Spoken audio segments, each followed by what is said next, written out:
Esse é o Café com Semi de número 183 e eu estou começando ele mais cedo porque eu estou bem cansado hoje. Ajeitar meu cabelo como sempre. Então eu sei que está marcado para as 8h30, mas peço desculpas para quem estava esperando às 8h30, mas provavelmente às 8h30 eu vou estar dormindo.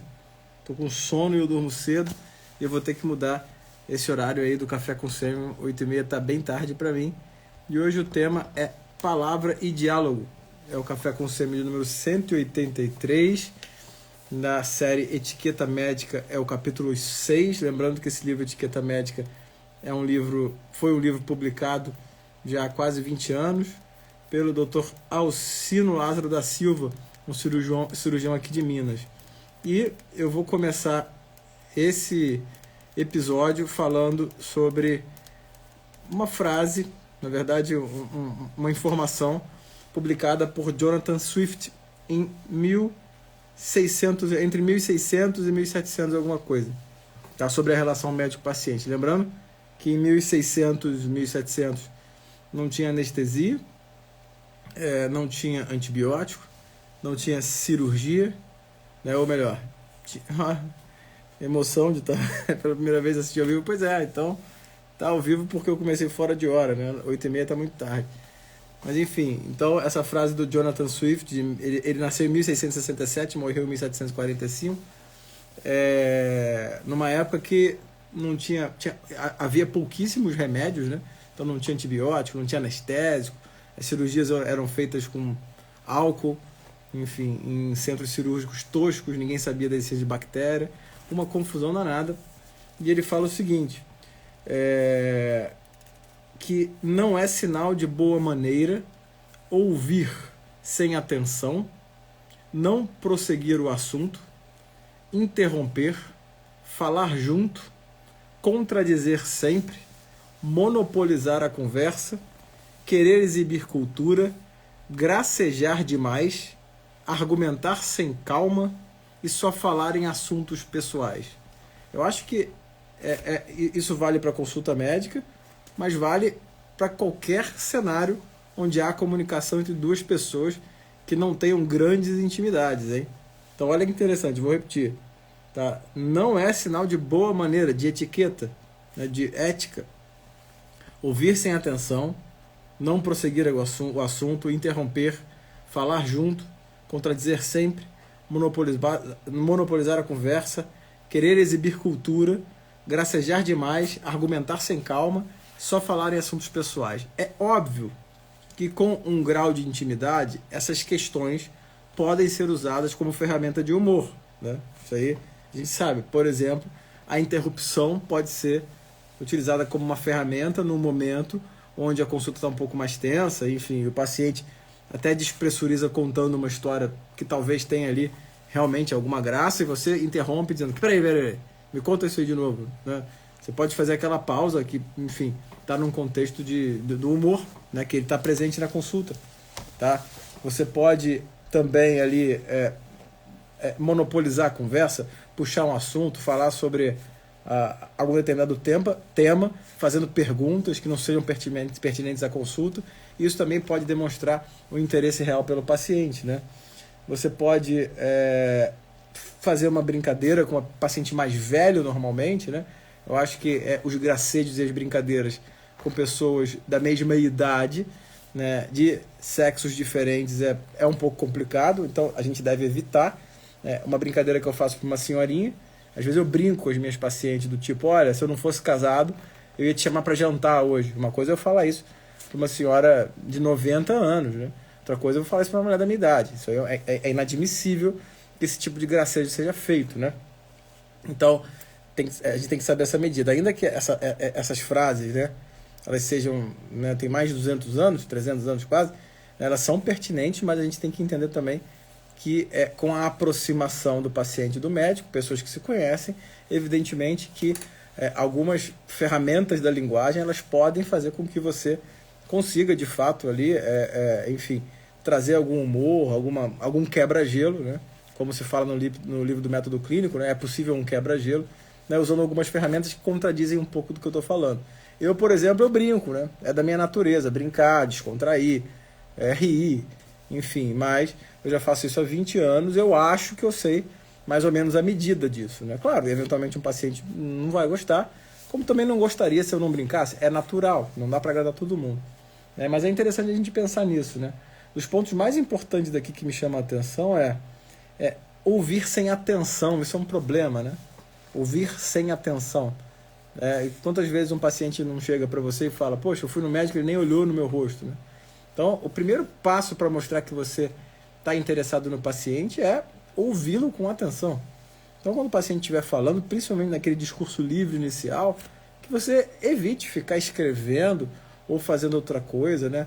Que você olhe, que você mostre para o paciente que você está interessado no que ele está falando, que já, né, o que já engata em outra questão, que é não prosseguir um assunto. Isso é indelicado, né?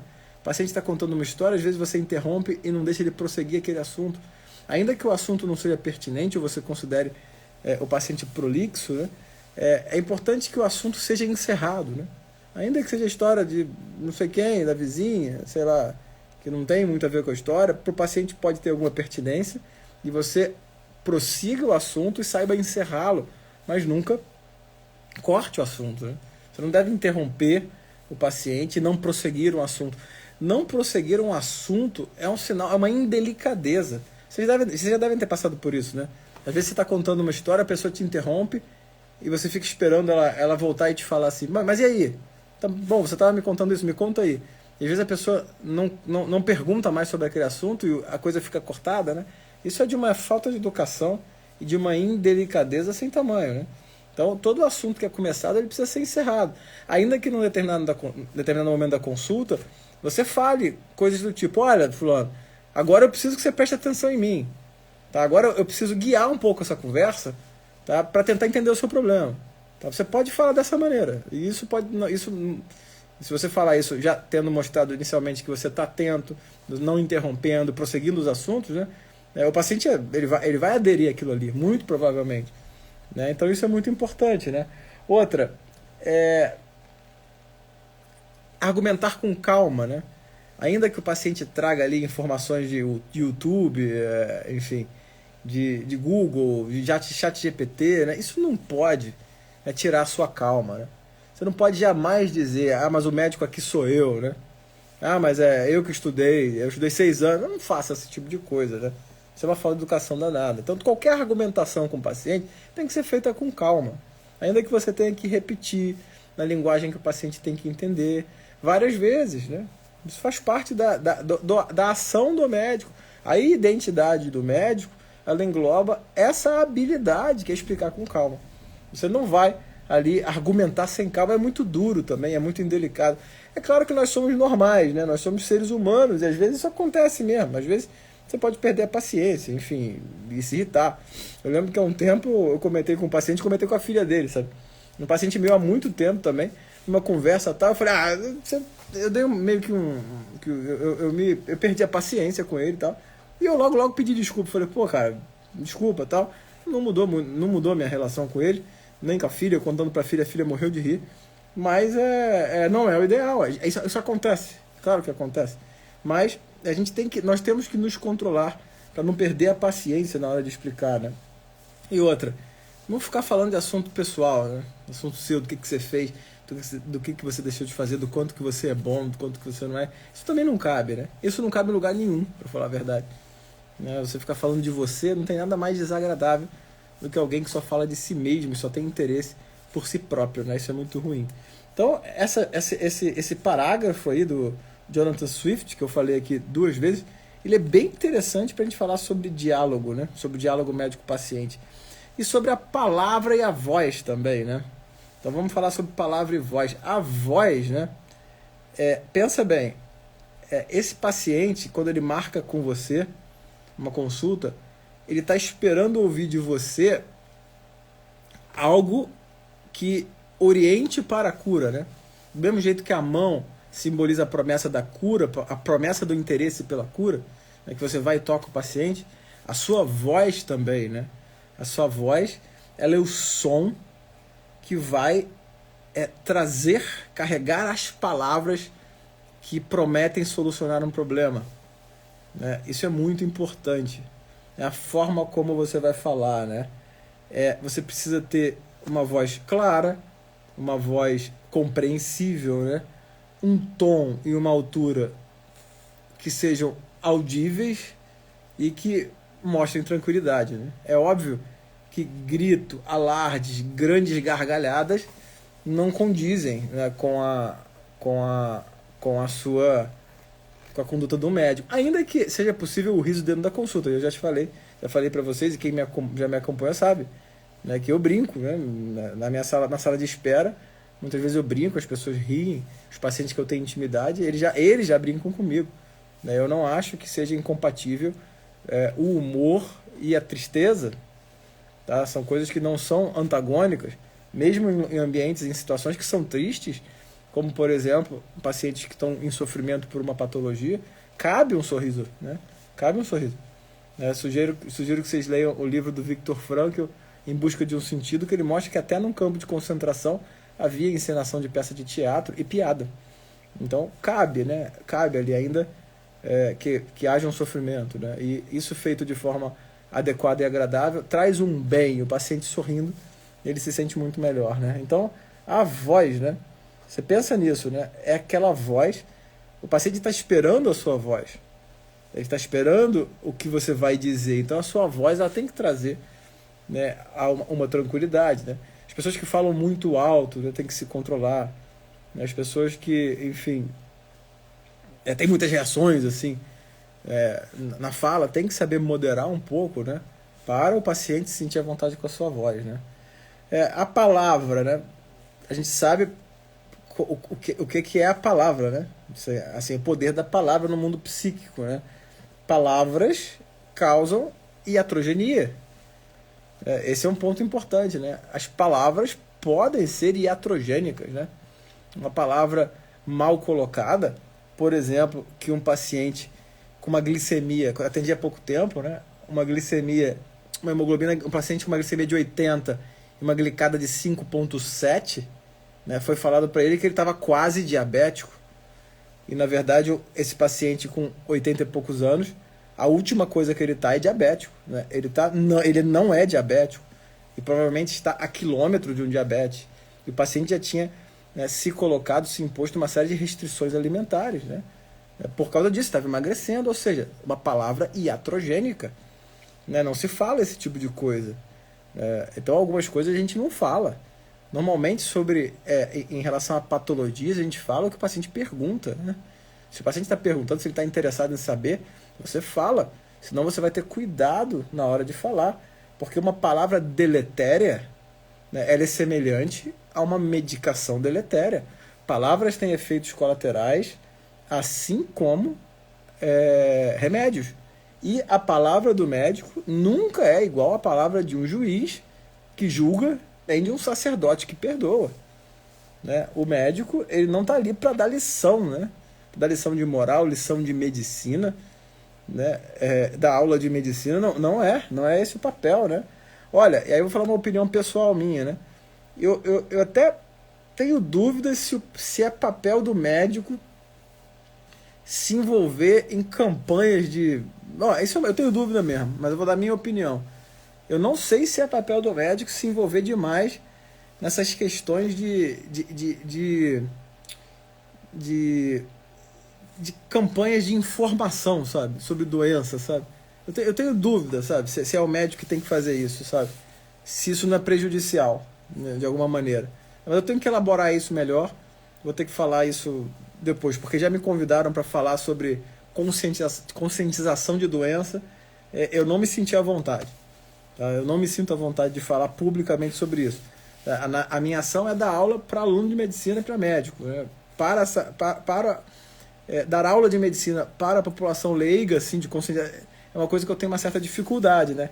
Eu acho que existem trabalhos na mídia que são muito bons em relação a isso e não precisa ser especificamente feito por um médico. Pode ser orientado por um médico, isso é diferente, mas eu não sei se é a figura do médico que tem que estar protagonizando isso, tá? Mas isso aí eu posso falar de uma outra maneira, né? No outro dia, né? Então, lembrar que o médico tem que usar muito bem a palavra, não se colocando como juiz nem como sacerdote. E entendendo, né, que ele não está ali para dar aula de medicina, que ele está falando com o leigo a princípio. E esse leigo precisa entender o que está acontecendo com ele, à medida do que ele quer entender e quer saber, ou melhor dizendo, à medida do que ele quer saber, e o médico tem que falar sempre com docilidade, senão não cabe. E a palavra pode causar mal. As palavras, elas podem ser iatrogênicas, né? Isso é bastante importante. Aliás, isso aí seria um tema interessante, né? A iatrogenia na palavra. Grande Hélio, doutor Hélio, na tradição hipocrática, o médico deveria praticar educação em saúde para o leigo e na Ágora fazia discursos e aconselhava os gestores da... Cara, então, eu preciso estudar sobre isso, sabe? Porque eu não sei, eu não me sinto bem fazendo esse tipo de coisa. Mas depois a gente podia fazer uma live sobre isso, não topa não, Hélio?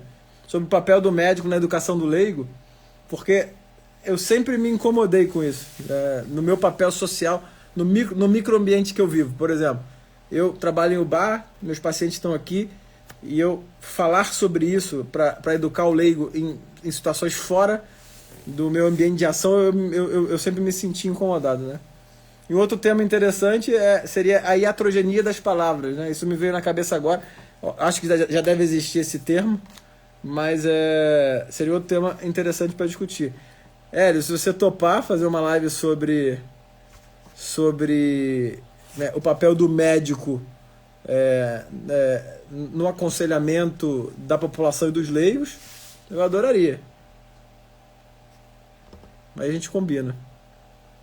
Bom, relembrando, esse livro é o livro Etiqueta Médica, do professor Alcino. É um livro que tem trechos bem pequenos sobre temas interessantes, como palavras, como voz e palavra, como o tema de hoje. E na segunda eu volto, lembrando que eu comecei mais cedo esse café com sempre porque eu estou cansado. Boa, então o Hélio já topou, o professor Hélio já topou essa live, a gente marca. Beleza, galera? Um abraço a todos e até a segunda que vem.